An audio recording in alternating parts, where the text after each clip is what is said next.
Le CFPPA de Coutances est un CFPPA qui touche au secteur de l'agriculture, du paysage, de l'aquaculture, du maraîchage biologique, etc.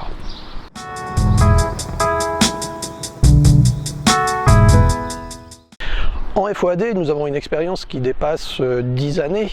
Nous avions démarré vers 2003-2004 suite à une demande de l'autorité académique, on va dire, du SRFD, qui était qu'il fallait absolument répondre aux obligations de formation au DAPA à cette période, alors que des groupes ne pouvaient plus se constituer faute de candidats. Il fallait une réponse individuelle.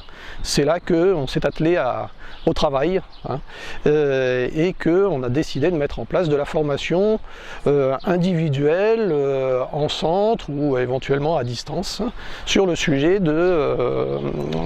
des produits phytosanitaires.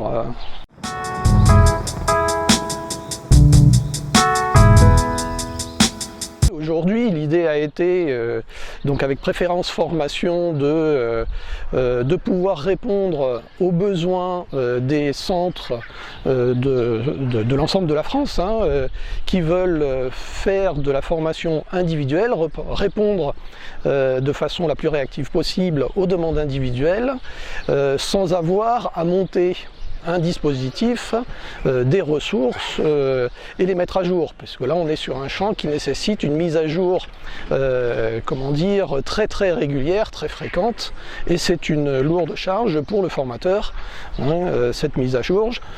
S'il y a juste un individu qu'il faut former et passer du temps de mise à jour, ça colle pas. Donc là finalement la mise à jour, la ressource est actualisée très régulièrement suite à des remontées qu'on peut avoir des différents centres de toute la France.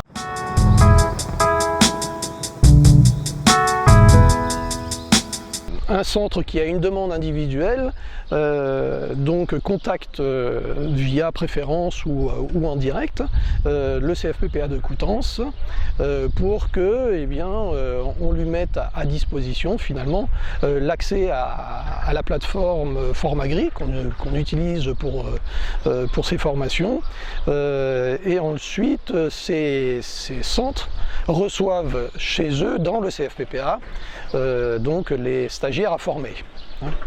Le CFPPA assure l'accompagnement de base dans son centre de ressources avec un de ses formateurs. Nous mettons à disposition les ressources qui sont actualisées très régulièrement, comme je le disais tout à l'heure. Et ensuite, il y a une convention entre le centre et le CFPPA de Coutances. Soit on est sur quelque chose de ponctuel, là on va avoir une convention qui est ponctuelle, soit on a une convention annuelle, c'est-à-dire qu'à la fin de l'année on fait le compte de l'ensemble des stagiaires qui ont été formés.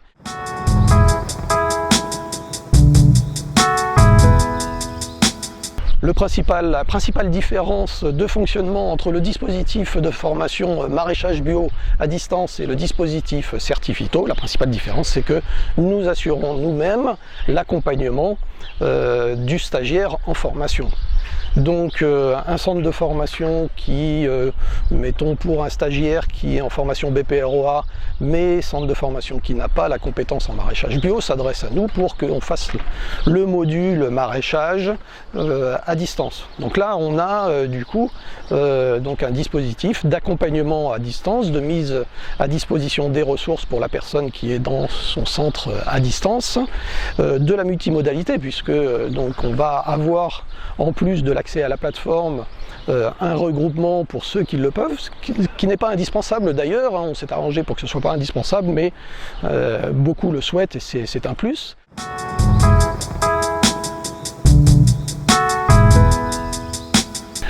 La qualité d'un dispositif FOAD, ce sera bien sûr à la base une ressource comment dire, bien mise à jour, accessible facilement, mais ce sera beaucoup les modalités d'accompagnement, la diversité des types de supports, donc que ce soit un support sur la plateforme, que ce soit, comme je le disais tout à l'heure, eh bien, des regroupements, que ce soit du contact à distance.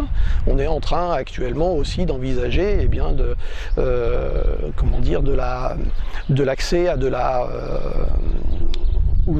du contact visuel avec le formateur pour faire des cours en synchrone sur des parties de travaux pratiques pour compléter ce qu'on peut avoir sur la plateforme Formagri par exemple. Ça va être le contact aussi le plus régulier possible, en tout cas à la demande du stagiaire.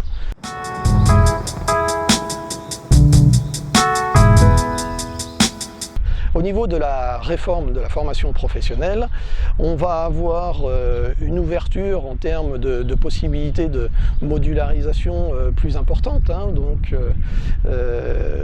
et d'accès à une demande modulaire de formation.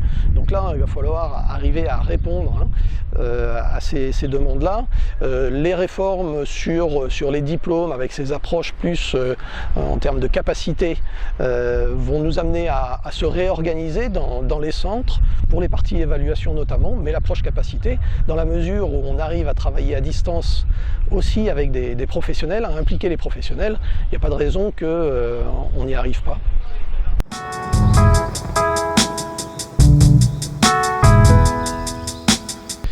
La pratique de la FOAD nécessite une démarche d'innovation permanente. Il faut être capable régulièrement de mettre à jour nos démarches pédagogiques, de la même façon que lorsqu'on est en face à face. Là, il faut que ce soit encore plus cadré. On est obligé de s'adapter aux différentes demandes, aux demandes qui évoluent. Il faut être le plus réactif possible. Et l'innovation, elle est permanente. Voilà. Aujourd'hui, eh bien, il a fallu que, à distance, on travaille avec des professionnels qui vont être des formateurs relais. Ce petit point du dispositif n'existait pas il y a 3-4 ans. Eh bien, on le met en place parce que ça s'avère aujourd'hui nécessaire, avec toujours un souci en soi. L'objectif, c'est pas l'innovation, mais c'est un moyen qui est nécessaire pour que la FOAD puisse continuer à répondre aux besoins, aux exigences, aux contraintes de nos stagiaires, de nos partenaires.